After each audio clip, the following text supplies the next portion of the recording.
idol ha, mga suke. Ari sa subong sa ato naman nga pisto para magbaligya sa atong mga isda.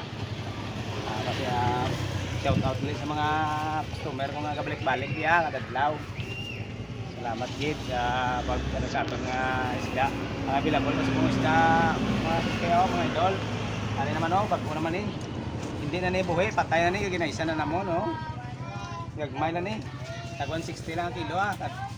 Ang kugita ta pag may available mo ta subong nga kasag-kasag ko are or ano tawag ni Chinese crab ta 140 lang kilo damo di subong isa ka box ni ag may available man ta nga pasayan 280 lang are bago man harvest lagko man uy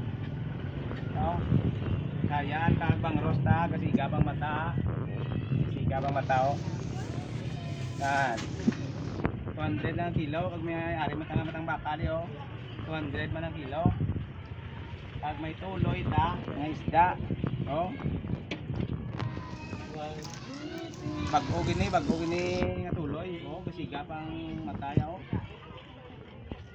nan gusto mangita sudan subong ko lang mo subong sa ari sa atong pisto subong panisdaan sa Kiday sa tubang sa Karisol sa Suklaran aton nga location na ari pa sa Suklaran subong barangay Suklaran ari mo lang yung bilabol sa subong kay gapon wala ta